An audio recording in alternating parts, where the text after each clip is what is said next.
Okay, Bismillahirrahmanirrahim. Your Excellency, Dr. Zahratun Nihayah, MSc, Rector of Psychology Faculty of Islamic State University, Sarifidatul Jakarta. Your Excellency, Dr. Yunita Felanisa, MPSc, Vice Rector for Student, Religious, and Alumni Affairs.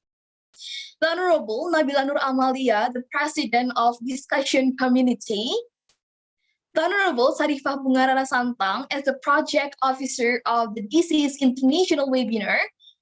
The Honorable, our speaker today, Ms. Darlingtina Esiaka, PhD. And of course, all of these distinguished participants here. I say, Assalamualaikum warahmatullahi wabarakatuh. Om Swastiastu. Om Swastiastu, Namo Buddhaya, Salam Kebajikan. Okay, firstly, let's thank Almighty God who has given us all mercies and blessings so that we can attend this event without any troubles and obstacles. Secondly, salawat and salam always be given to our Prophet Muhammad Sallallahu Alaihi Wasallam, who has guided us from the darkness to the lightness, from stupidity to the cleverness. Okay, next, we would like to thank everyone for taking time to attend our event today. And also, we would like to thank to the speaker that is willing to take time and give her knowledge in this event. And also, big thanks to UNILA and ELMPI and other media partners for the support to this Disease International webinar. Okay, for your information, this is the first project from Psychology Faculty in 2022, which is organized by Discussions Community or DC. And okay, happy audience here. My name is Berkah Rahayu Winarsasti, as your master of ceremony this morning. And I say, welcome to the Disease International webinar, namely Sire Talk Series 1, Factors Associated with Support for Government Action Against COVID-19. Wow, so make any applause, everyone. Yeah, thank you. So now we have a great topic and speaker as well, but I need to know how spirit you are. So hi everyone, how are you today? Are you feeling good? So you can use your emoticon reaction in your device to represent your how's your day, or you can leave another chat room. You can read anything you want. Just be free for now. Wow, I'm feeling amazing. Okay, good. Wow, I love this crowded. Thank you. Okay. Yep. I think everyone's so energetic today. I hope all of you are doing great physically and mentally. If you're not feeling okay, I hope you'll get better really soon. Speed it up, everyone. Yep. Okay. Before continue to our agenda, I would like to remind all of you to open your camera, use virtual background that are designed by the committee, and don't forget to change the display name, become your real name. Okay, example, Berkah Rahayu Wina Asasti, your real name. Okay, and for the attendance list will be signed by the committee in the end of our event. So, yep, keep watch, guys. And okay, ladies and gentlemen, the happy audience here. Before we enter the core of our event, allow me to read today's agendas. First, the opening. Second, Quran recitation. Next, listen the national anthem of Indonesia and Hymna Ulin. After that, we're going to the welcoming speech. Moving on to introduction of the speaker by moderator. Next, to the main session of today's webinar. And go on with Q&A. Then hand over the e-certificate to the speaker and take a picture for documentation. Let's pray and closing. Without any further ado, let's move to our first agenda, reciting Holy Quran that will be delivered by Nur Amaliatul Salihah. For Amel, time is yours.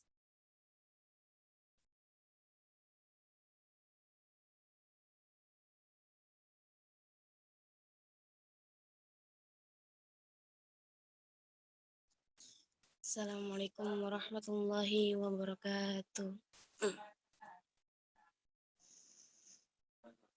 أعوذ بالله من الشيطان الرجيم. بسم الله الرحمن الرحيم.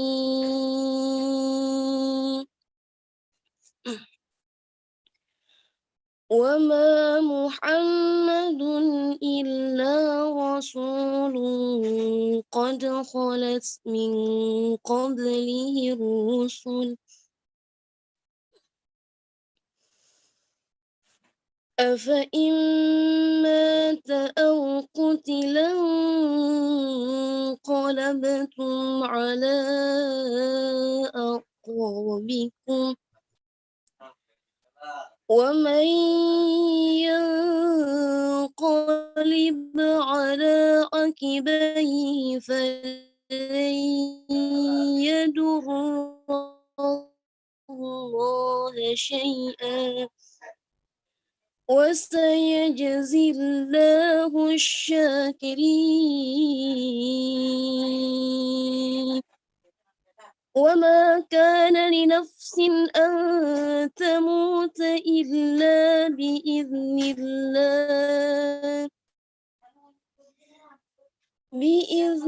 الله كتابا مؤجلا.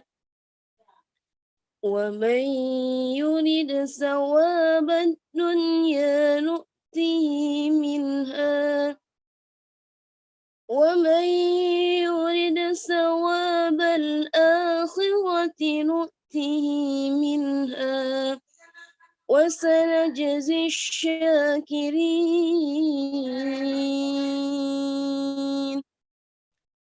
وكأي من نبي قاتل معه ربيون كثير فما وهنوا لما أصابهم في سبيل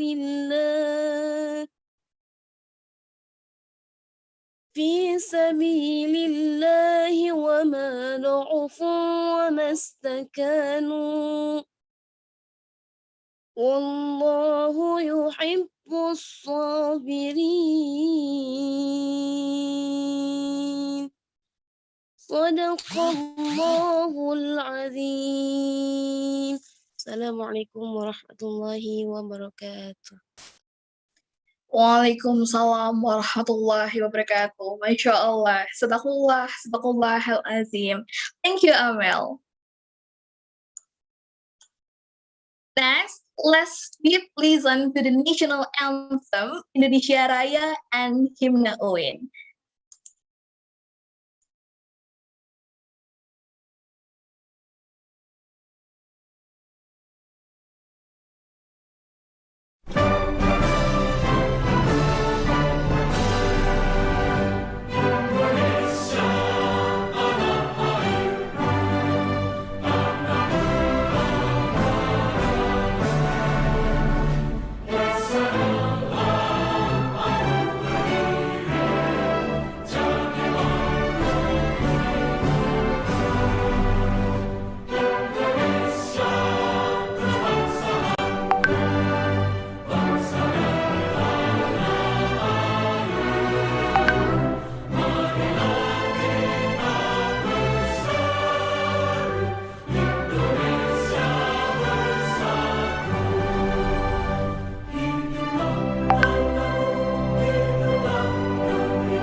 Islam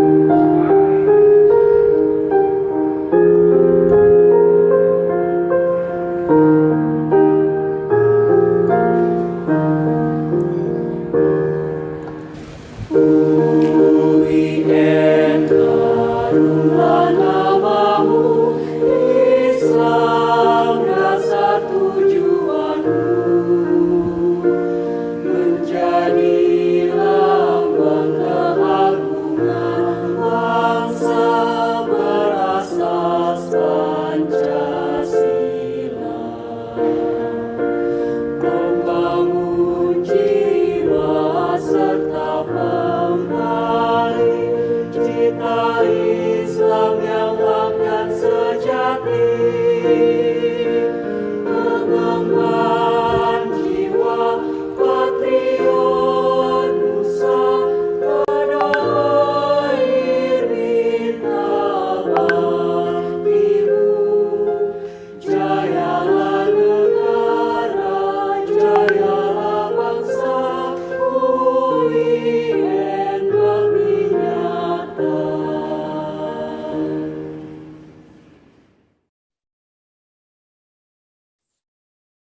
Okay, thank you for the operator.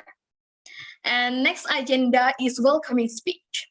First, we are going to hear from the president of discussion community, Nabila Nur Amalia. Hi, Nabila, are you there? Yeah, I'm here, Berkah. Okay, so are you ready? Of course. Okay, wow, good. So, Nabila, I give you the floor. Okay, thank you, Berkah. Good morning, everyone. Assalamualaikum warahmatullahi wabarakatuh. To the Honorable Dr. Zahratul Nihayah, Master of Science, as the Dean of the Faculty of Psychology at State Islamic University Syarif Hidayatullah Jakarta, the Honorable Mrs. Yunita Faelanisa, Master of Psychology, as the Third Deputy Dean of the Faculty of Psychology, the Honorable Haris Munandar, as the President of Student Council of the Faculty of Psychology, and for the committee that I'm proud of.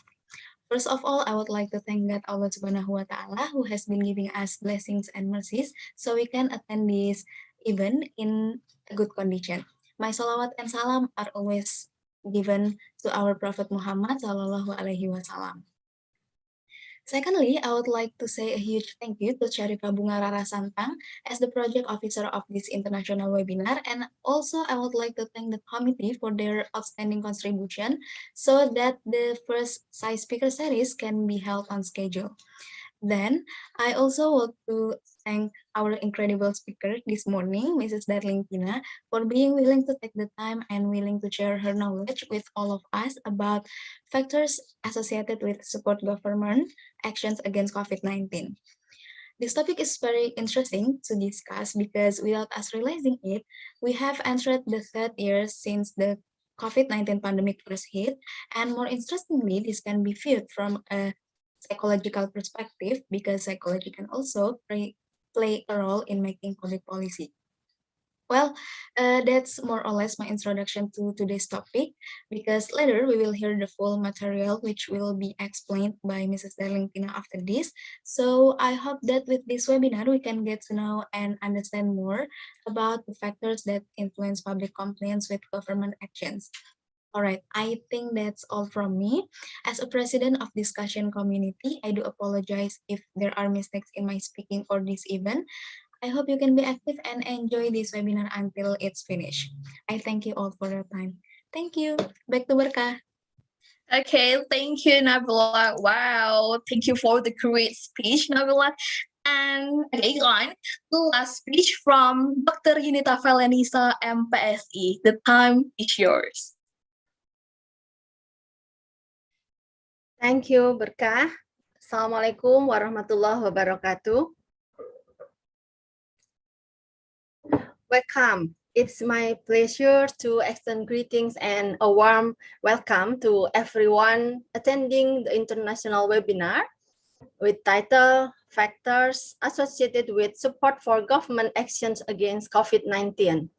This webinar is a Faculty of Psychology program, Speaker Series 1, that organized by discussion community.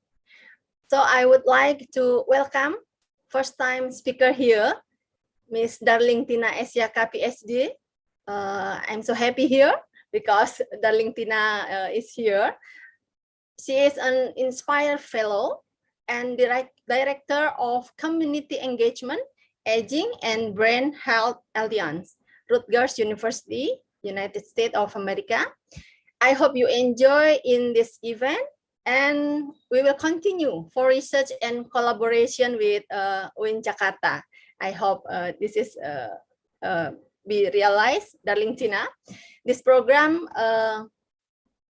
is organized by discussion community. So I thank very much to Nabila, head of discussion community, and thank you for the committee led by Sarifah Bunga Rarasanta and our MC Berkah Rahayu Wina Arsasti and our moderator Rifka Afaiza and all of the committee.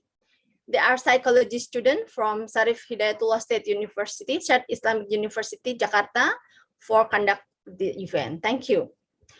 The first topic is about factors associated with support for government action against COVID-19. This program is expected to be a reminder for us, for psychology student, for psychology lecturer, that psychology can be applied in policy making, such as policy in the ministries of Republic Indonesia. Maybe you can remember that program like KIP, Kartu Indonesia Pintar, Kartu Indonesia Sehat, or KJP, Kartu Jakarta Pintar. This is program for poverty reduction. It was so many psychological concept and research here, and by multidisciplinary scientists, including psychology. So this program is developing in order to pandemic era, and the government policies to handle and prevent the spread of COVID-19 is very important. How the factors that influence government policies can be obeyed or ignored by the public is an interesting discussion this morning for Waktu Indonesia Barat, and this night for Eastern time, because the time difference is so long, 12 hours between Indonesia and between Jakarta and New York. This message also given by Kurt Lewin. There is nothing so practical as a good theory. So it's very lucky you all here now and get beneficial insight from this webinar. Thank you so much for all attendees here. This first time of the year's webinar from discussion community will provide you some opportunities to network with peers and discuss matters of mutual interest in a setting designed for student engagement in policy making. Please enjoy and get this beneficial event in Faculty of Psychology, State Islamic University. Let discussion community open doors to new ideas and new possibilities for you. Become more involved around the issues that matters. Bring back that psychology should be applied in policy making wherever you are. Improve yourself and make more impact. Now that the future of psychology is depend on you. Thank you. Assalamualaikum warahmatullahi wabarakatuh. Waalaikumsalam warahmatullahi wabarakatuh. Wow, there is nothing so practical as a good theory. Wow, thank you for Dr. Yusuf Aladisa as your warm welcoming speech. Okay, and ladies and gentlemen, we finally get to the main session of today's webinar. Okay, will be led by our moderator, Rifka Faiza. And I want to check, Rifka, are you already there? Hello, Rifka. Hi, Berka. I'm here already. Oh my God, you good? Yes, I'm doing good. I'm about to measure. Am I audible? Yep, you're audible. Okay. Good. Thank you so much, Berka. You look super excited, yeah, for today's webinar. Oh my god, I'm not really well, but yeah, I'm grateful to be here. So yeah, okay. I So see. you look so amazing too, splendid, and I think we're all set. And once again, glad to see you. But without any further ado, let's jump into our main agenda today. So for Rivka, I give you the floor. Go on. Thank you so much, Berka. Wow, good morning, dear all participants. Thank you so much for spending your time to join our webinar, Factor Associate with Support for Government Actions Against COVID-19. My name is Rifka Faiza. I'm here as today's moderator, and I'm a psychology student at UIN Syarif Hidayatullah, Jakarta. First of all, if you guys are wondering, why are we talking about psychology and governance actions in the same time? And does it make sense? The fact is, talking about psychology and governance actions totally makes sense and is a brilliant idea. Just like what Miss Unita Farla said earlier, quoting from Kurt Lewin, there is nothing as practical as a good theory. We can make good theory by understanding psychology. We need to encourage citizens to obey and support government rules by paying attention to the citizens' psychological. Starting from understanding the citizen's background, mindset, and needs, we can find the best way to set the strategy. Wow, and I see that our participants are pretty excited to learn. But before we really start the main session or the presentation, let's get to know who is our amazing speaker. I'm sure as well that you have heard her name, but let's get to know her more and closer. Ms. Darlingtina Esiaka, PhD, Inspire Fellow and Director of Community Engagement, Aging and Brain Health Alliance, Rutgers University, the United States of America. With all due respect, please let me read Ms. Darlingtina Esiaka's education list. Associate degree, Social Work and Community Development, University of Nigerian Nsukka, 2003. Bachelor of Science, Psychology, First Class Honors, University of Nigerian Nsukka, 2008. Master of Science, Psychology, Arkansas Technology University, 2014. Graduate Certificate, Health Psychology, University of Kansas, 2017. Graduate Certificate, African Studies, University of Kansas, 2018. Dual title PhD, Psychology and Gerontology, University of Kansas, 2019. Postdoctor, Robert Wood Johnson Medical School, Rutgers University, 2023. With all the amazing knowledge she has, Ms. Darlingtina participated in BIGG Week 2021, the inaugural engagement week of the Black in Gerontology and Geriatric Inc., which held virtually on September 27 until October 1, 2021. Ms. Darlingtina also participated in self-exploration or growth maintenance, relationally in the context of neoliberal modernity 2019. Annual Conference of Society for Psychological Study of Social Issues, San Diego, California. With her amazing passions, experiences, and activities in health, she received many awards such as Arkansas Technology University 19 of the Last 9 Years Award in 2021 and Kenneth B. Lawrence Graduate Paper Award in 2018. From what I have mentioned before, I hope you all know Ms. Darlingtina closer and more already. Before we move to the next session, I'm informing you, dear participants, that we have Q&A session after a while. So, while Ms. Darlingtina Esiaka is presenting, please prepare your question and see you in the Q&A session. Ms. Darlingtina Esiaka, are you there? Yes, I am. Thank you so much. How do you feel right now? Well, it's evening time here, time very close to the bedtime. I understand it's your morning, but I'm excited to be making this presentation because this is really my first time making a presentation to anybody in Indonesia. So I'm honored to be here to talk about this research. Thank you for having me. Wow, thank you so much for spending your time before your bedtime yet. And totally, it's an honor for us to have you here. Ms. Darlingtina Esiaka, I respectfully say the floor is yours. Thank you. Can I share my screen? Yes. All right. Go ahead. Sure.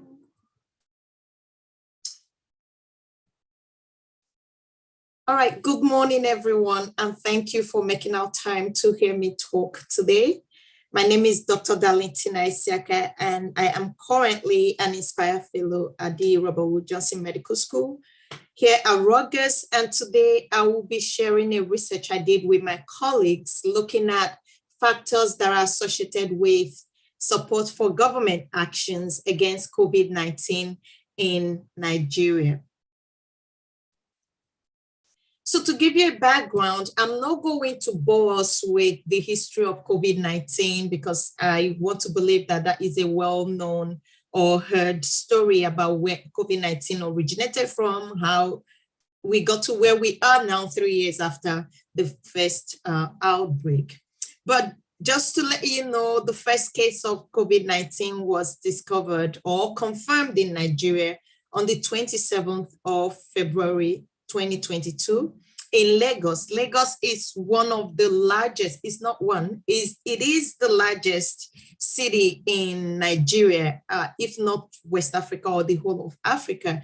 So it's always the first place where things come in, people, goods, whatever it is, be good or bad, pandemic, virus, or whatever. It's always the first port of call because of the size of Lagos, and also it's been a window, one of the biggest windows that Nigeria connects with the outside world in terms of flights and every other thing you can think of. So the moment that COVID-19 was discovered, if we remember correctly, once COVID-19 came all over the world, there was panic. There were things put in place to curtail the spread of the virus. And Nigerian government wasn't an exception. They wanted to curtail the virus the moment it was discovered because everybody could see that it spreads like wildfire. And I don't know how much you heard this story, but when COVID-19 started, more and more people were worried about what will be the fate of Africa if COVID-19 makes it to Africa. One, because it is believed that we are ill-equipped in Africa to take care of any pandemic or viral diseases out there. So just like every other country, Nigeria instituted a lockdown, an initial 2-week lockdown that began on the 30th of March 2020 through its Ministry of Health and National Center for Disease Control. Again, the goal is to use this lockdown to control the spread of this illness till they get on top of things or even figure out how to go about mitigating the impact of the viral pandemic. However, towards the end of the initial 2-week lockdown, the federal government extended the lockdown for additional 3 weeks. And this lockdown includes strict, very strict restriction of movement. People were required to stay indoors. No businesses were required to open up. No social or economic activities were required or exempted from the lockdown, except for essential services, except you work in the hospital. Even for some people that worked in the hospital, there were stories of them being harassed because you have to prove that you need to walk or not, the curfew should be exempted for you because you're an essential worker. And just to remind us that it was the very first time in the history of Nigeria that such a drastic measure was going to be put in place due to a pandemic.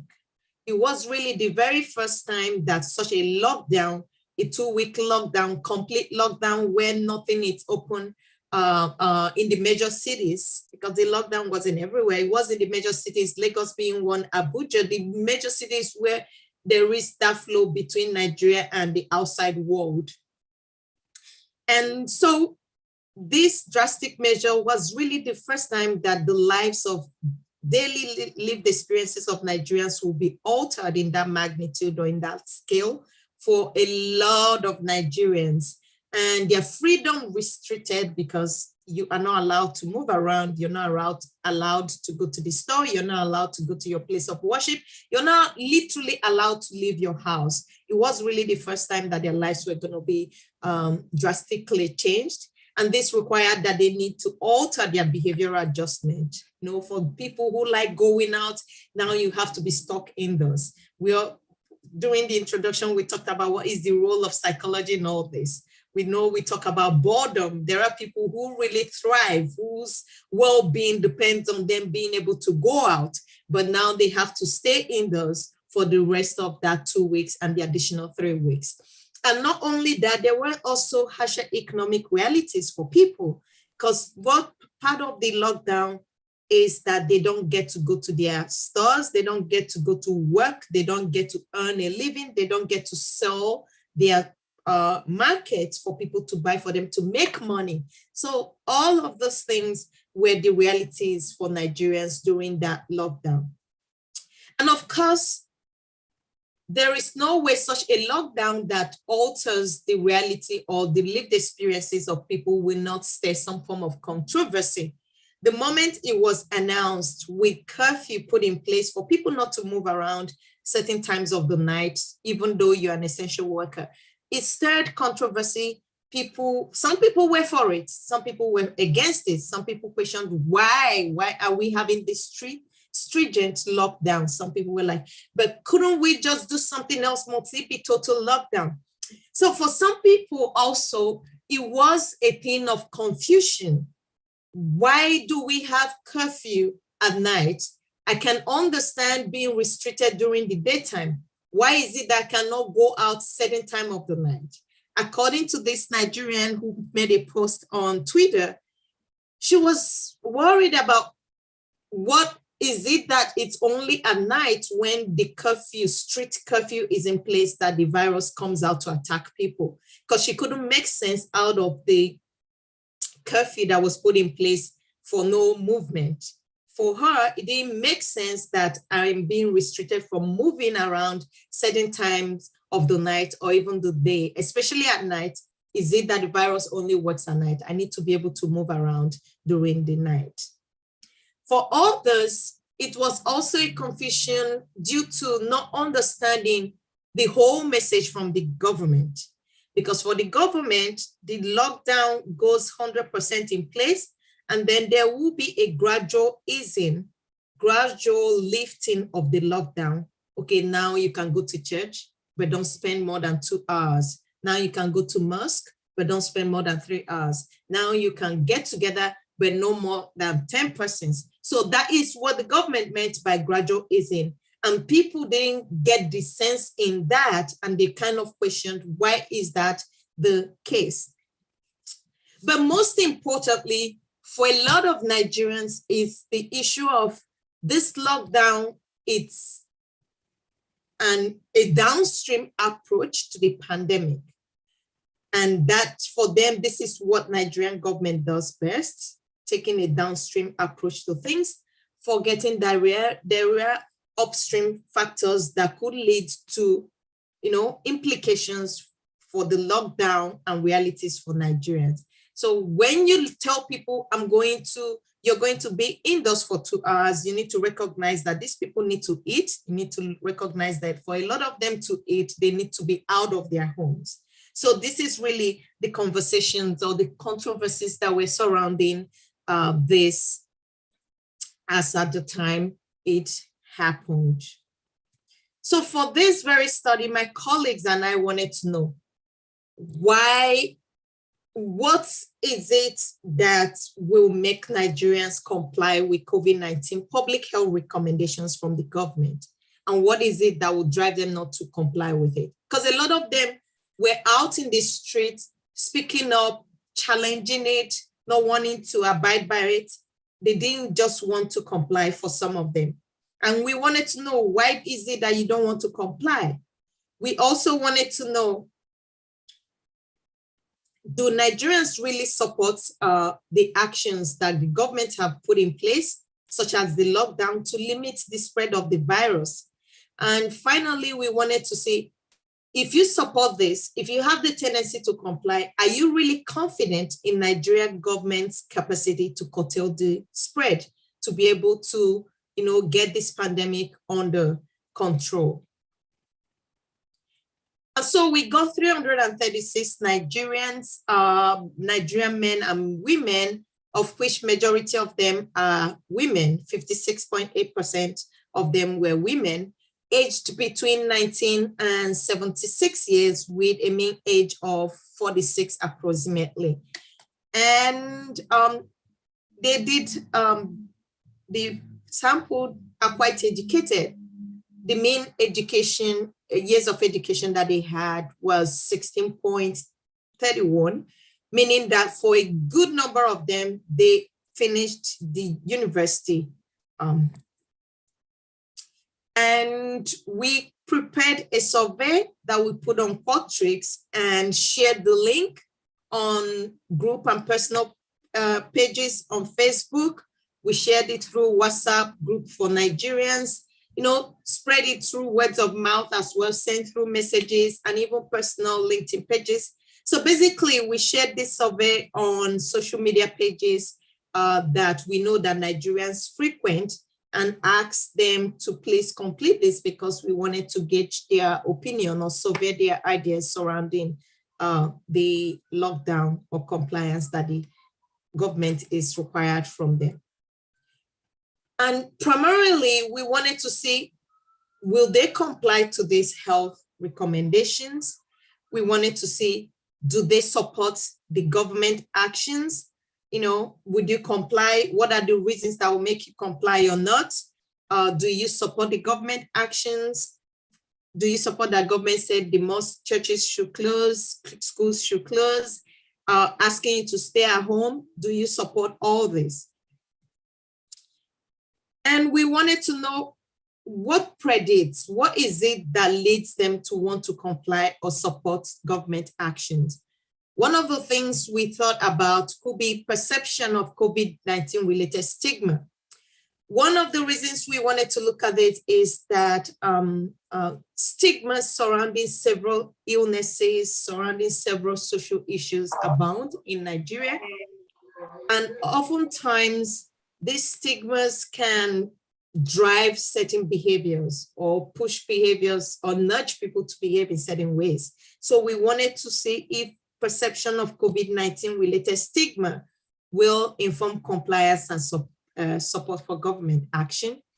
We also wanted to see if the perception of the threat of COVID-19, if people are really taking it serious, if that it will inform the ability to comply or support government action. And of course, do they trust the government? Are they confident in the government? And if that will predict their compliance and support for government actions. And finally, we wanted to see if some other social demographic characteristics such as age, gender, the location of the town where they stay, and income and so many other things, if they predict compliance and support for government action. I know you'll be wondering, so what did we find?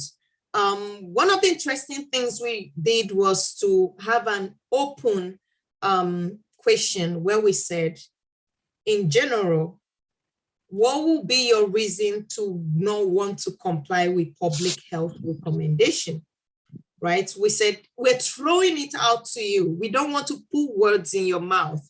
We're asking you as a Nigerian, what will make you not want to comply with government public health recommendations that government have put in place? One of the first things that came up, which a good number of them indicated, was economic reasons. They said that, I have to work to make money.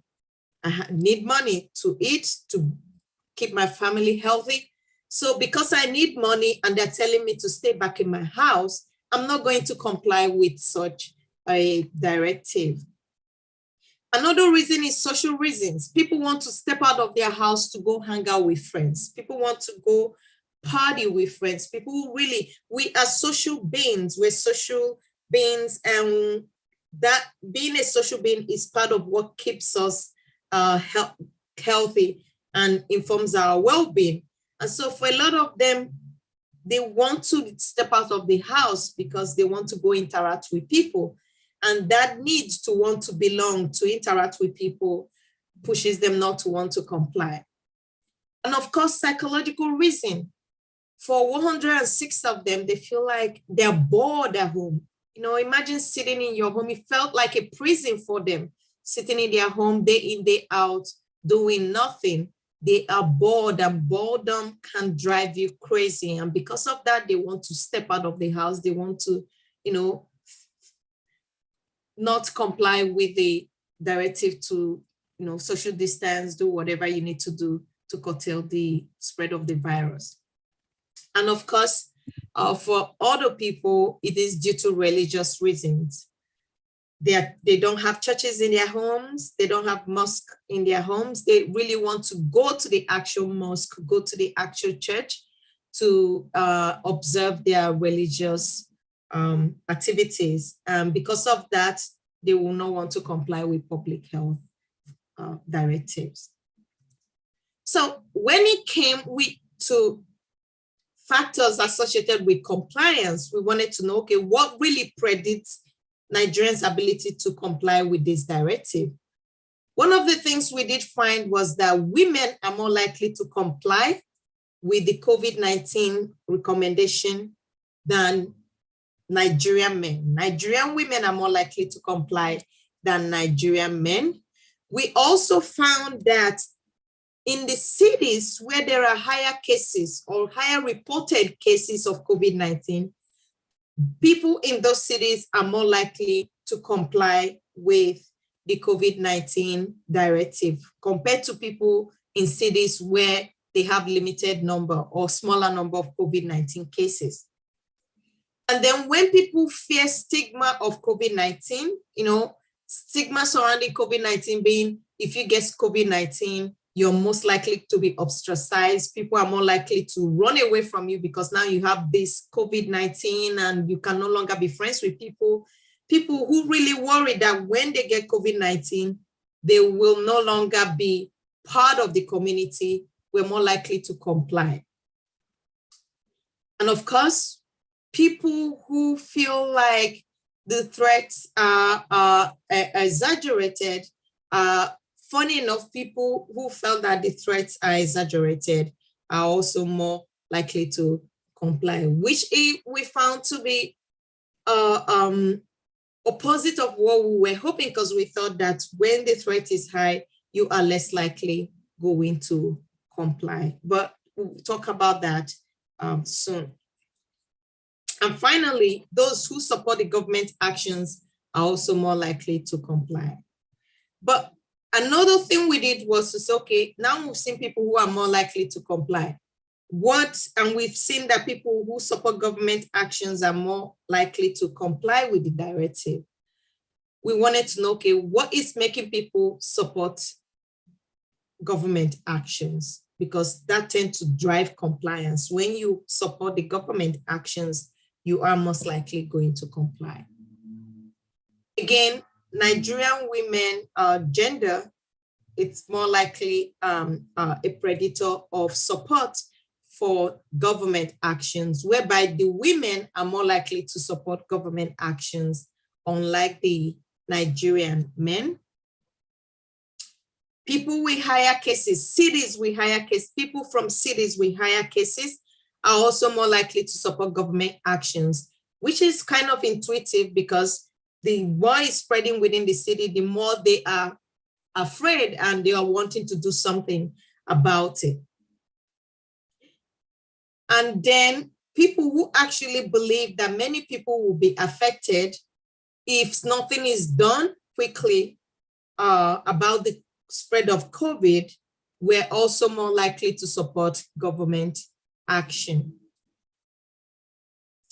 And interestingly, people who feel that the government is making a big deal out of COVID-19, it's really not as bad as they're saying, or as bad as what they're making us believe, are also less likely to support government actions, because they feel like, yeah, there's no big deal. It's maybe like malaria. We'll take our malaria drugs and nothing happens. So whatever, I'm not going to support you locking me up in the house because of this thing that feels like it's malaria.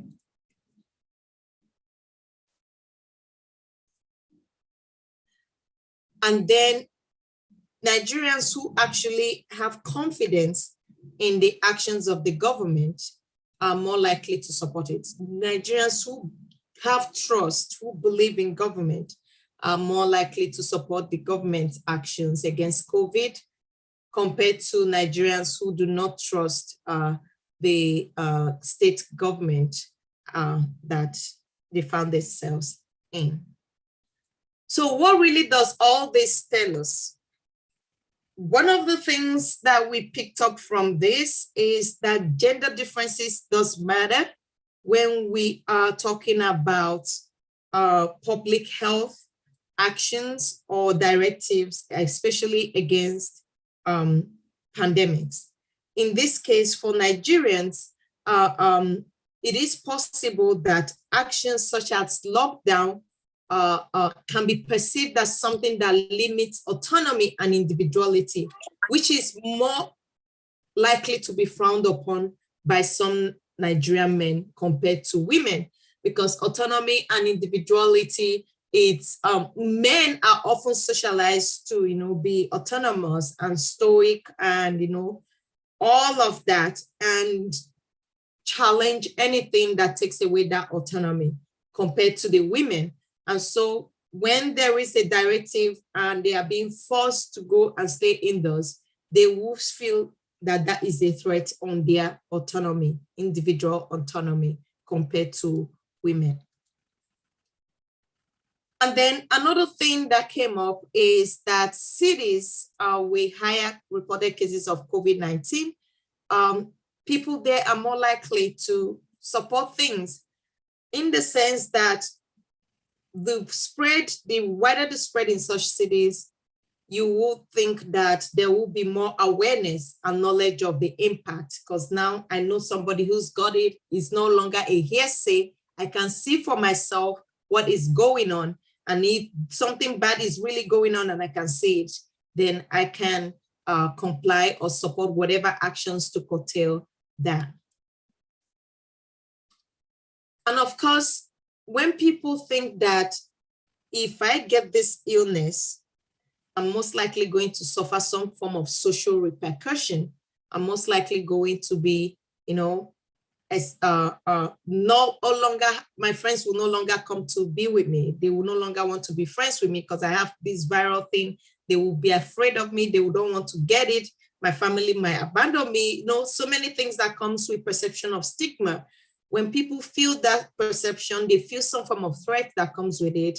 They are more likely to engage in actions that will prevent any resulting stigma. So that becomes a motivating factor for people to want to do right, for people to want to social distance, for people to want to wear their mask, for people to want to wash their hands when they feel that threat of stigma that might come from being diagnosed or openly known to be diagnosed with such an illness. And of course, it's also one of the things we got also from this is that the information surrounding COVID can be overwhelming for people. And when it becomes overwhelming, people would then think that this is exaggerated, right? And when people feel that something is exaggerated, they will not take it serious. When some people feel that, yeah, you're making a big deal out of this, there is really nothing much to this, they are less likely to take the situation serious or less likely go to comply with what needed to be done or with the directive from the government. So what is the public health implication of this? This is really very relevant for policymakers and other key stakeholders in the fight against COVID-19 or other related pandemics in Nigeria and anywhere else that want to utilize this information. Why? Because we need, when some of these directives are put in place, we rarely think about the individuals and the impact on the individuals. But taking a step back to think about the implication of some of these directives, like stay in your home for 2 weeks, on the health and well-being of the populace, it's a key thing when we are putting out public health policies out there. And one of the reasons it's important is that for us to have an effective public health responses, we must make it contextually relevant. We must make sure that the people that these directives target, that we take into account their lived experiences. We take into the account their specific needs. We take into account how such directive will impact their livelihood, how such directive will impact their well-being, their emotional, psychological, and physical well-being. We take into account how such thing will impact them, their social well-being, as well, as we can see from what we found in terms of why they will not comply, where they made all these reasons for not wanting to comply. When we take into account all of this, then we'll come up with a very valid directive or action that people will most likely want to embrace. And also it's important that as we make rules, as policymakers, health officials make rules to put in place to fight diseases which we want to fight, right? We want that to be in place, but it's important that they also recognize the impact, the effect of such sanctions, such as lockdowns, such as do not step out of your house, such as curfews, on the quality of life of Nigerians, all the people that are making those rules for. Because health is really not the absence of, not just the absence of illness, right? According to World Health Organization, health is not just the absence of illness, but also it recognizes physical, social, and psychological well-being. I would like to acknowledge my co-authors on this research, Dr. Candidus Wankasi, Dr. Stella Bojunaje, and Dr. Ifeanyi Chendu, who we all came together and worked on this. And thank you so much for having me. Thank you for listening. And I would now like to take your questions.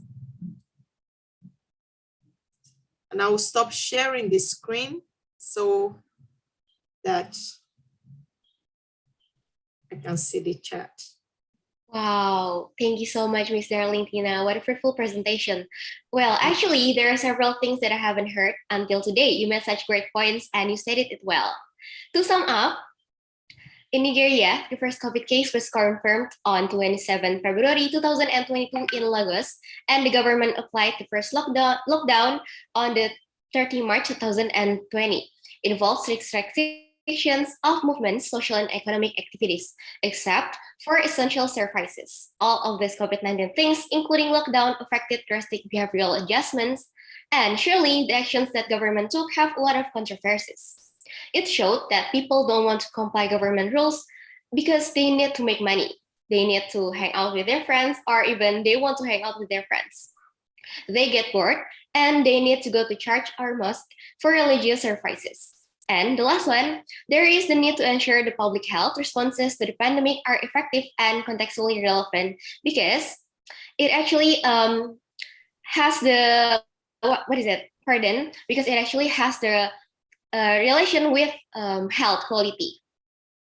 I'm totally sure that our participants have a lot of questions, and hey, you have the right to ask. So we will give you, dear participants, the space to write down your questions in the chat box, or simply click the raise hand icon and we will ask you to unmute your microphone.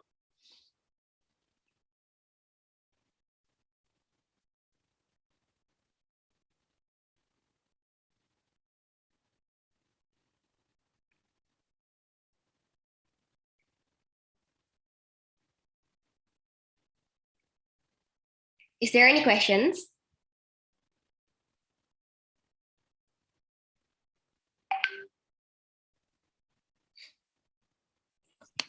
Hi.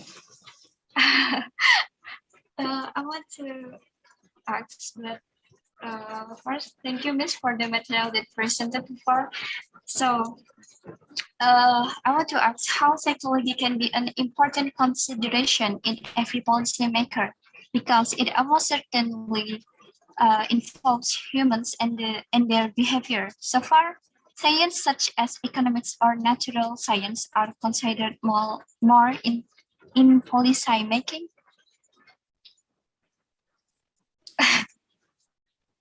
I didn't get all of the things she said. Puji, can you please write down your questions? And I will read it.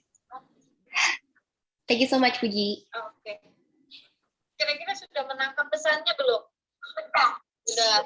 Kira-kira sih dari sini merasa apa? Dear TM, please, I need your help to mute. Itu memikir kalau dia jangan. Thank you so much. Miss Darlintina, while we're waiting for Puji's questions, well, I actually have a question for you. Do citizens with higher education support and comply government's action better? Because here in Indonesia, I don't see it like that. Thank you so much. Can you repeat that, please? Sure. Do citizens with higher education support and comply government's action better than the one with lower education? Okay. So with this very study, we did not see any impact of education on the support of government action or not. I think it boiled down to economic reasons, whether you're educated or not. If you're hungry, and you wouldn't want to comply. So for this very study, we did not see any impact of education on wanting to comply.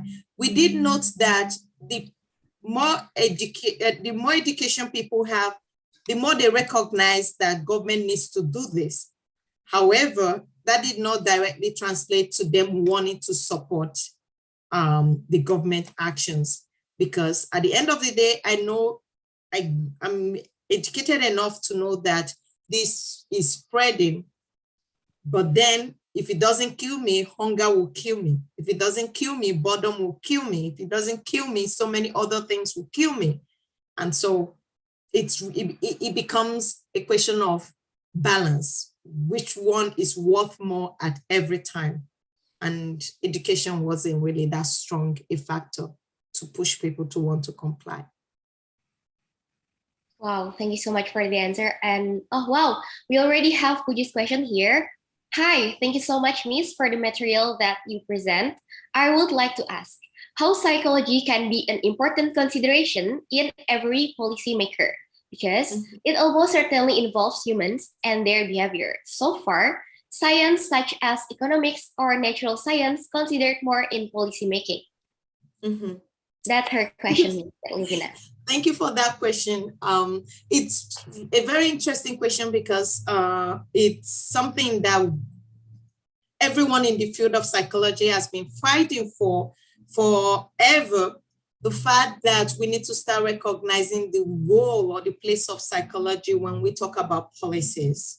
For instance, COVID-19, when we talk about policies affecting humans, we need to put psychology at the front. Then we need a seat. Psychologists need to be there as we make the decisions for people. Why do we say that? I already told us health is not just about illness.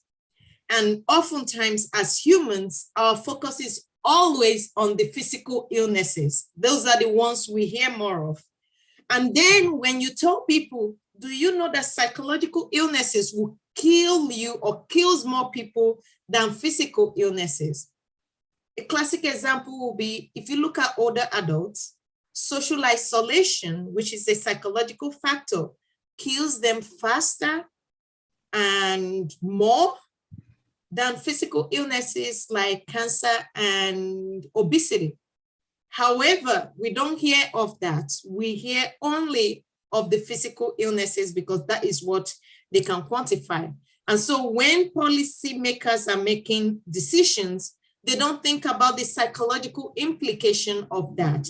They don't recognize that we are humans and we need to thrive. Not having cancer, not having diabetes is not the only thing that can make you sick. Not having friends, not being able to step out of your house can actually make you sick. People, do things just because of that. So there is really a place for psychology, and we are struggling to recognize that because we still think that psychology is not really that important. But hopefully with this COVID-19 and how people have reacted and challenged some of the rules surrounding it, that policymakers and people that need to note are beginning to take note that psychology is really an important field to bring to the table when we're making decisions concerning humans. I see. And I'm totally agree that mental health or psychological thing kills people more than the physical health, right? Because and actually there is something known as generational trauma, and it kills people, right? Yes, exactly. But because we don't see it, because we cannot quantify it to some extent, focus is not on that, right? Because psychologically, we don't see, we pay more attention to things we see physically, right? Compared to invisible illnesses, which is psychological problems are invisible to the eyes. So what you don't see, we don't take serious, basically. Yes, Miss Darlingina, well, this is actually interesting, and psychological, pardon, is something that is invisible but is fundamental. And I really wish by our webinar today, it helped raises our awareness to mental health. And I guess we can move to the next question. This is from Andi Hadibowo. My question is, did every country in whole world can unify against COVID-19 if the policymaker having different point of view about this issue? Sorry, say that again, please. May I read it again? Yeah, yes. Okay. Did every country in whole world can unify to against COVID-19 if the policymaker having different point of view about this issue? Okay, so this is a tough one, right? Because there are no universal way for dealing with human issues. I said that because of the diversity of human experience, right? The way US will go about resolving issues surrounding health might not be the way Indonesia will go about it, might not be the way Nigerians will go about it. Yes, there might be a common theme, which is let's stop this spread. But the actions that needs to be taken has to be tailored to the need of the people on ground experiencing that, right? Lockdown happened in the US. When it happened, people protested. At the end of the day, they disbursed money to people to help people survive. They paid unemployment. They, just to bring people up. But Nigeria do not have that capacity to pay people or give them money for unemployment. So people were left on their own.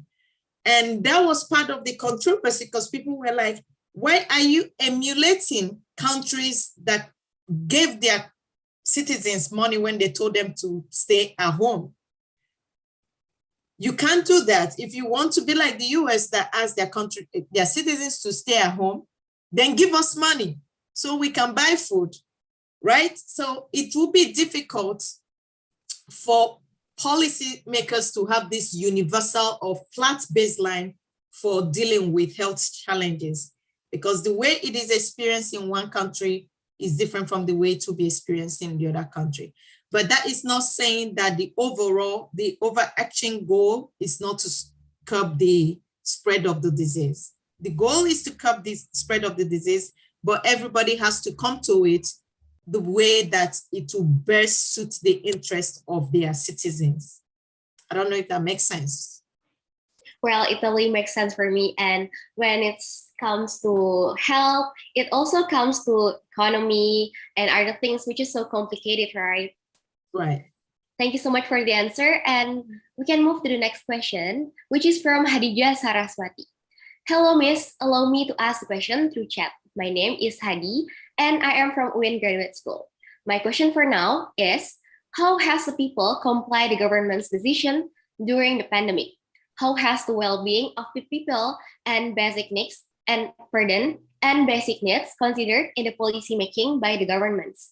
Since during the pandemic, almost every aspect hit significantly, and the government surely should prioritize one thing to another, especially the economic has been the top priority.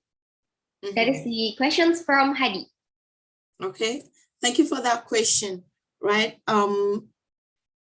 After the lockdown happened, and all the controversies and things, I want to believe that the government went back to the drawing board, because they, along the line, when the controversy and people started, defaulting, they had to cut it down and say, okay, you can then come out and do what you need to do.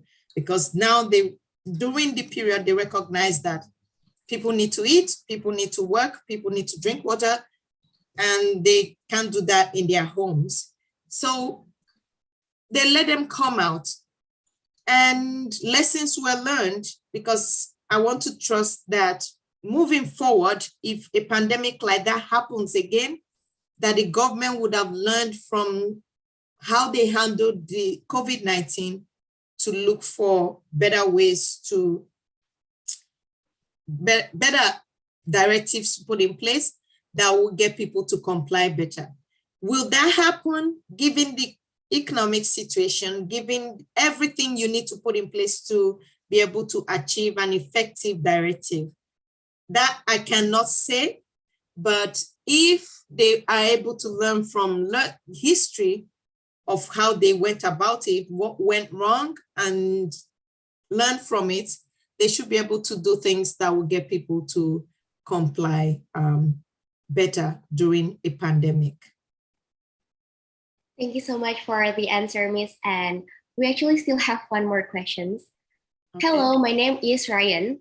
Allow me to ask a question about, I have heard so much rumors out there in the public space that the driver absconded from his quarantine base, which of course was discovered to be false. What efforts are in place and CDC to calm the nerves of most Nigerians on the true picture? That is the question from Ryan Phil Christopher Tobias. Okay. Thank you, Ryan, for the question.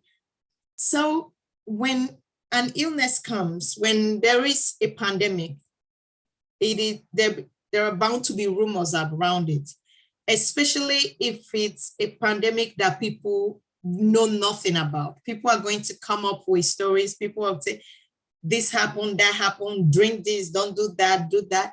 And that was one of the, that's one of the motivating factors for rumors surrounding this. There were, again, you were right, rumors, driver absconded. People knew nothing. At first, the government weren't really saying much to people. And when you don't say much to people, they say things for themselves. They make up stories. They fill up the gap. When you present half story to people, what would they do? They will have to complete the story. And one of the ways they completed the story as at that time was to come up with the rumor that the driver absconded, and which wasn't true. But at the end of the day, it is really difficult. I don't think the government has done enough to placate people or get them to increase the trust in the government, largely due to how history of how they handle things and history of how they continue to handle things. Because even now that the pandemic is gone, there are still some shady things surrounding quarantine, who needs to get the test and all that. And all this continue to add to the rumor and distrust that people have towards government. So no, I don't think the government has done enough to earn the trust of Nigerians and at all. And what is the contribution of psychology to increase trust in the government? I will say this, right? I don't see it as a straight cut answer, do this or that, because there is a history of rot that needs to be fixed for things to come back to normal. The only way I see things changing and psychology being able to make that impact is if the government willingly acknowledges that there is a place for psychology in their decision making. And that is saying that if the government willingly accepts that the well-being, the psychological well-being of the citizens are equally important as the physical well-being of the citizens. And if they come to that point where they openly accept that, yes, the psychological well-being of our citizens matter, that is when I now see psychology being able to make contributions that can help the government increase the trust that people will have in them. Because then they can tell government as they make policies, how that policy can impact the well-being of the citizens. And if they're able to make better policies, then that will increase trust in the government. Thank you so much for your answer. And there is this one sentence, and I need to restate it. Government really need to do something regarding to increase citizens' trust. Trust is fundamental in complying what the government wants us to do. I am totally agree with your sentence. And thank you so much for your answer, Ms. Darlingtina. Now we're moving on to the next questions. This one is from Inas Aziza. Hi, I'm Inas. Miss, I would like to ask, one of the factors that influence government compliance in Nigeria is trust the government.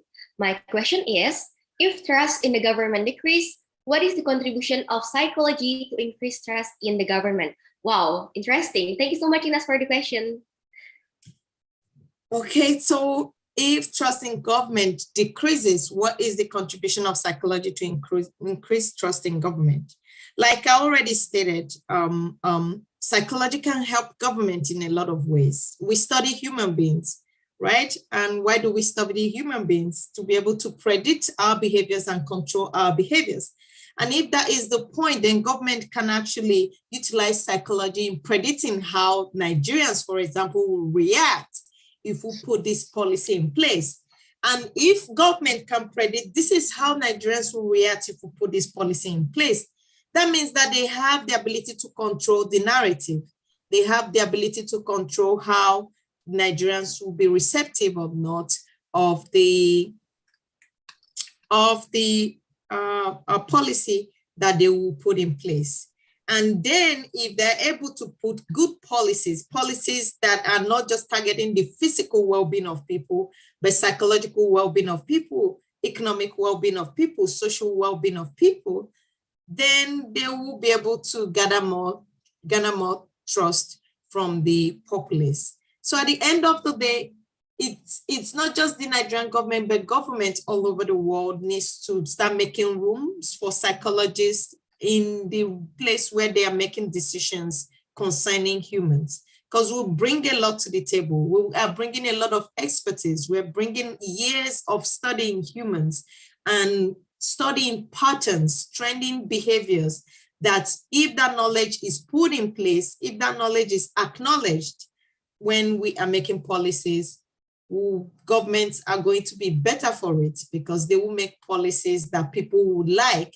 And what happens when people like policies you make? They will support whatever you do, right? And they will trust that you will do right by them. And trust in government goes a long way when it is time to fight things like a pandemic.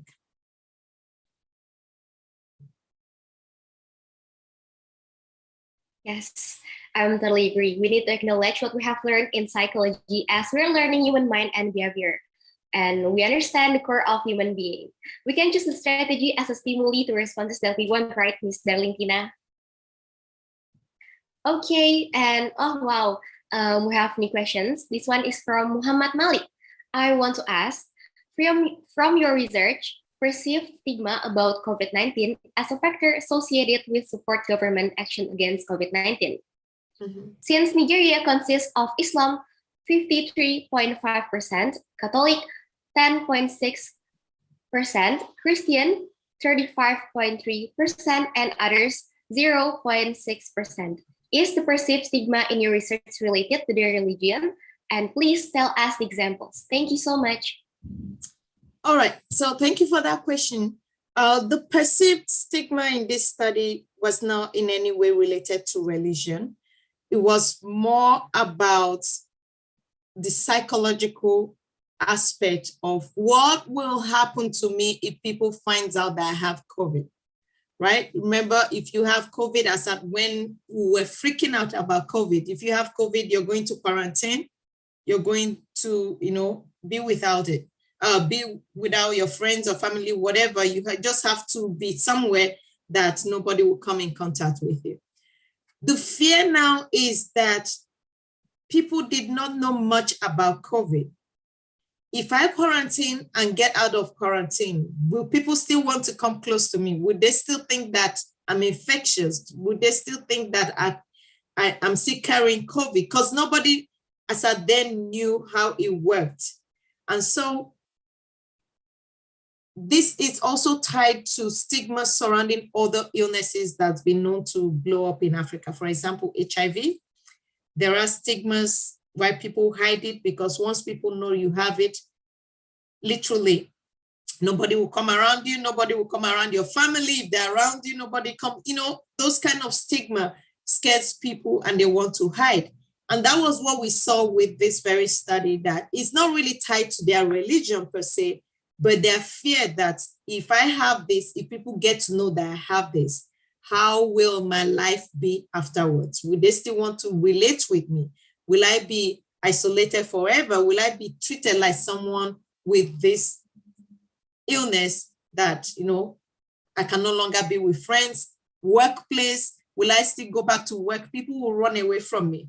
That's really where the perception of the stigma is coming from, and not really the religion, at least in this study. Thank you so much, Mr. Lintina, for your answer. People didn't know much about COVID, and the stigmas out there are really scaring people, and it really affects people, which will occur in their health. And Mr. Lintina, I actually have a question. There is a wait. Mr. Lintina, how do you take care of your health, both physical and mental, during this pandemic? And is there any tips you want to share with us? How do I do it? Okay. Because of the pandemic, we don't get to, now we get to go out to the park to walk. I don't get to go to the office. I'm Skyping from my house. So one of the things I do is I take a long walk around my neighborhood a lot. It helps because since I work from home, I no longer get to get that work and talk to people like that. So I take a long walk all the time. And I also exercise. I try to do any exercise I can get at home. And I read a lot. I read a lot of, those days I read a lot of novels, not textbook, because textbooks can be boring at times. So I read a lot of novels just to clear my mind and free it from academic work. And I also keep in touch with family and friends a lot. Like Unita, we text WhatsApp all the time, exchange WhatsApp all the time. So that's really one way to keep my mind going, staying in touch with family and friends, keeping up with people, and then exercising.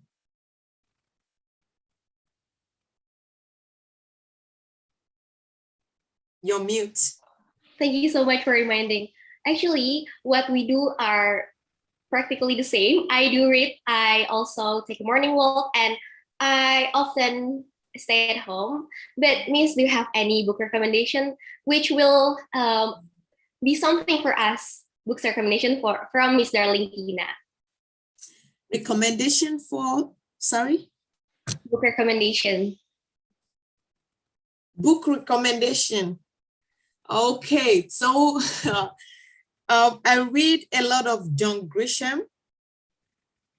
So anything by John Grisham, it's very good. It's usually, he was a former FBI or police or something, so he writes a lot of crime novels. So if you are into crime or politically crime charged novels, then John Grisham will be a very good author to get the book to read. Okay, thank you so much, Miss, for the recommendation. Well, I really wish the participant write down what Miss Darling Tina recommended us to read, because I'm sure it will be something insightful and fruitful. Okay, well, we're waiting for the next question. Ms. Darlington, is there something you want to ask to our participants? Nothing comes to mind except just to show my gratitude for having this many people come to hear me talk. I wasn't expecting this number. When Juanita told me about it, I thought, okay, 50 people maximum, but to have 256 is really mind-blowing. And I want to assume that everybody is somehow connected to the field of psychology. And if that is the case, then I encourage you to keep at it and to bring your lens to the field. I encourage you to study psychology with an indigenous lens, right? Because oftentimes the way we study psychology, we want to study just the way the word being Western educated, industrialized, rich and democratic settings want to study psychology.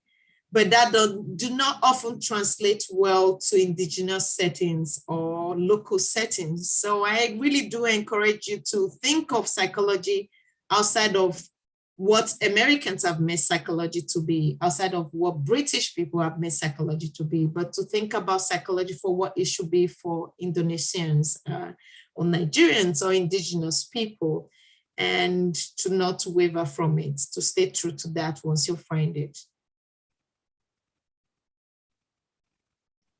I see. Thank you so much, Miss. And it's actually such an honor for us to have you here, and you're so inspiring.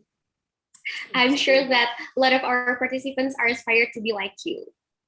I guess that will be the end of our Q&A session. I'm really sorry, but we're running out of time for Q&A session.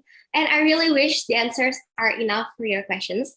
Ms. Darlington, is there any last words you want to say to our participants? Nothing. Thank you again for being here, and thank you for hosting me. I appreciate it, and I hope to one day visit Indonesia. But have you ever been to Indonesia? No, I haven't. So well, I'll put it on my to-do list. I really wish when the COVID-19 is all gone, you can come to Indonesia. Yeah.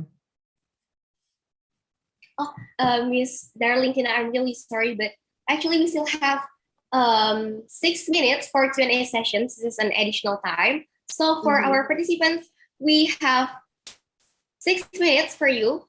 Please write down your questions or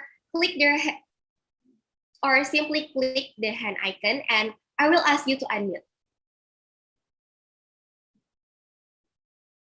Oh, wow. Well, I actually have question, and this one sent to my direct message. People from rural and urban factors also affect the support government. Does this mean city people are more obedient to government advice? Okay, so the question is if there are difference between rural and urban people from the way they support government action. Is that it? Yes, that's right. Okay. So at least from this very study, we found that people, the urban areas had higher cases of COVID, reported cases of COVID, which kind of makes sense because in urban area, there is a higher density, right? More people are there and people are closer. And we know that the closer people are, the more the virus will spread. But people in rural areas are more spread out. So that kind of made sense. And being that people in urban areas are very close, there is that possibility that at least you know one person or two people who've had it. And once you see it in action, once you see people who've had it, seen them experience it, then you are more likely going to support the actions. But people in rural areas, for some of the rural areas, as at the time the lockdown happened, they've not had any single case. So they didn't even know what it was about. And so they felt this was just exaggerated because if it's spreading like that, why don't we have it in our rural settings? So in this very study, urban people were more likely to support the actions. And that is largely because they were already having the lived experience of seeing people who had COVID. Well, actually, this question is sounds similar with the one I asked you previous, which is higher education and lower education. Thank you so much for the question. And thanks so much, Ms. Darlina, for your answer. And wow, one more question. Okay. It is maybe a little out of topic, but kids are sent home from their school due to the spread of COVID-19. But for little kids, they can't study by their own because they need their parents. But most parents are also busy. So many kids didn't actually learn anything from school. They only play games. And what do you think the government should do about that? That is the question from Yana. Thank you so much, Mr. Lentina. Okay, so the question is about what should government do about kids who play games or what? Well, and actually, the kids are having school from home, but their parents are also having work from home. So their parents, okay. Yeah. Okay. All right. So that is actually that was my reality, even here in the US. When COVID-19 happened, my kids were home to schooling from the home, and I was working from the home. I think one thing that the government can do is really provide support and resources for the teachers to make it engaging for the students. For example, when it happened here in the US, the kids the children at my kids' school, they were all sent home with a Chromebook, and they were going to class via Zoom. And what that means is that I, as the parent, can do my work and the child can actually go to school. The only difference is that they are attending their normal school via Zoom, but they still had their regular schedule and everything in place. They still did everything they needed to do at school. So if government can provide support and resources for teachers are very creative. They just don't have that support and resources to show their creativity.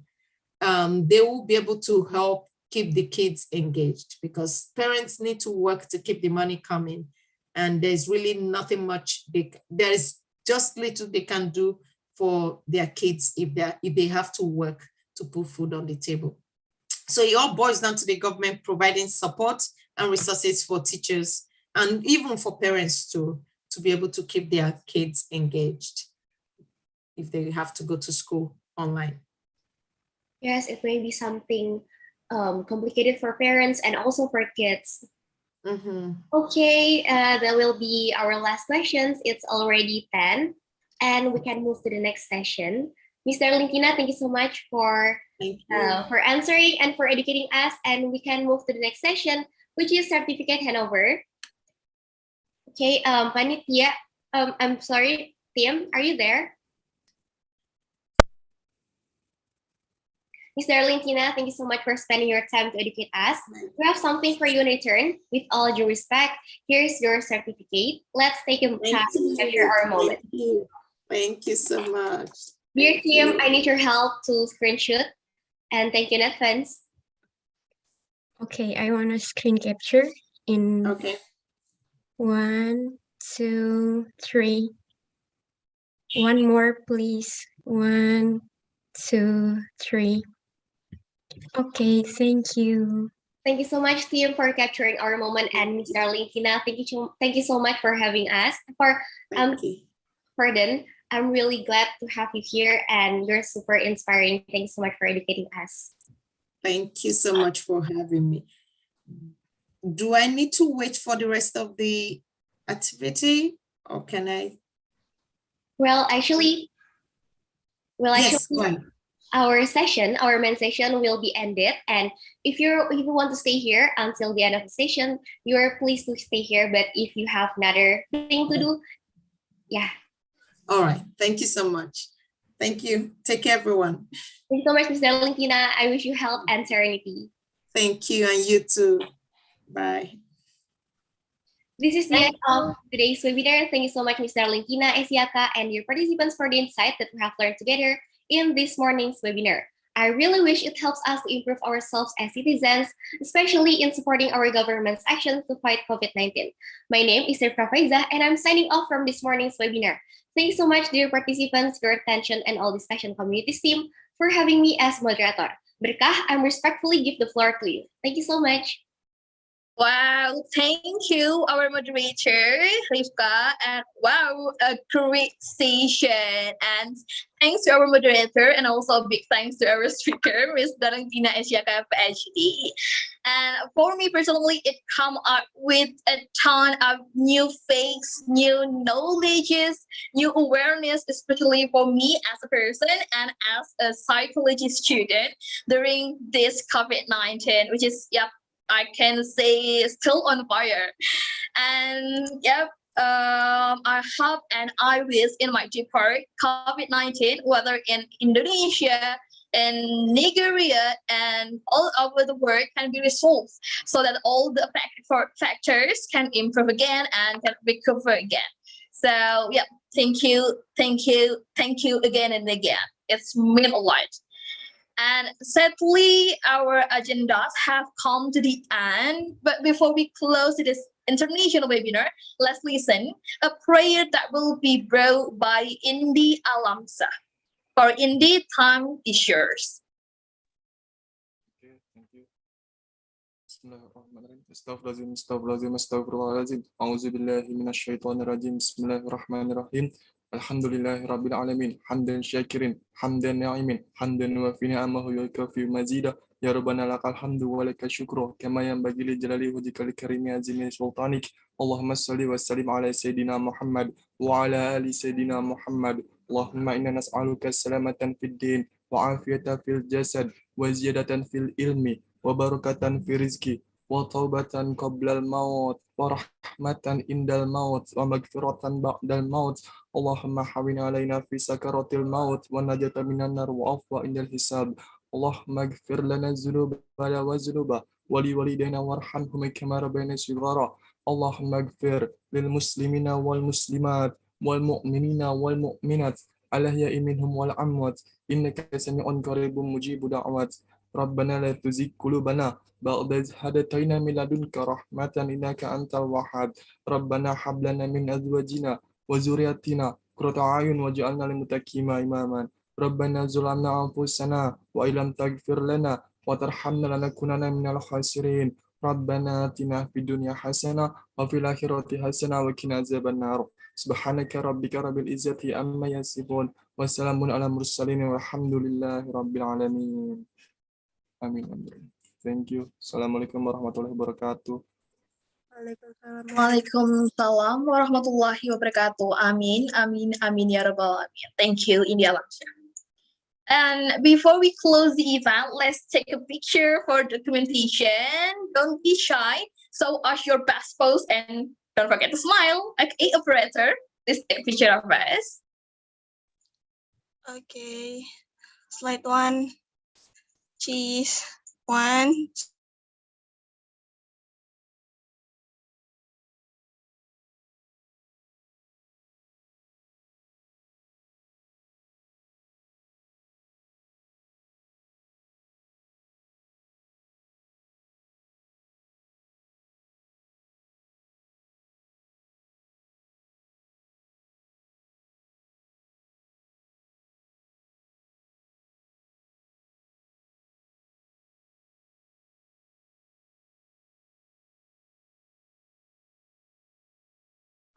Let's unmute.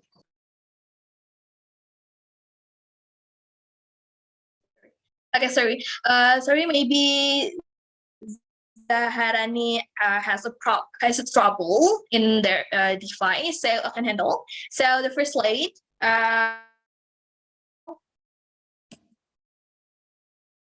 Oh, there are 11 slides here. So be patient, guys. Next slide.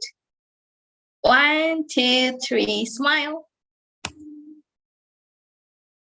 Okay, third slide. 1, 2, 3, smile. Fourth slide. Be patient, guys, and keep smile. fifth slide. Okay, sixth slide. Seventh slide, and the last. Smile. Wow, okay, thank you. I'm back to the first slide. Okay, thank you guys. Thank you very much for joining us in this event. And don't forget for all the participants to fill the attendance list, and don't forget to screenshot this event for your evidence. So yep, and don't forget to fill the attendance list that already sent by our committee, our operator in the chat room. So yep, because this for your absence. And next, Berkar Hayunasasi is your master of ceremony today. Would like to say sorry for all the mistakes we have made, and thank you to all the participants, and especially big thanks to our speaker, and also thanks to Unila and ELMPE and other media partners for the support for this is international webinar. Hopefully this event will be useful for you all who attend this event. Amin, ya rabbal alamin. And like the saying goes, what doesn't kill you makes you stronger. See you in the next event. Thank you. Tulas say, wallahu muwaffiq ila aqwamit thoriq. Wassalamualaikum warahmatullahi wabarakatuh. Bye bye everyone. Assalamualaikum warahmatullahi wabarakatuh. Waalaikumsalam warahmatullahi wabarakatuh.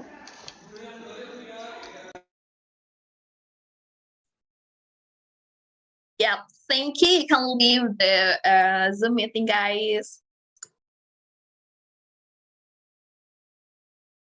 Thank you so much.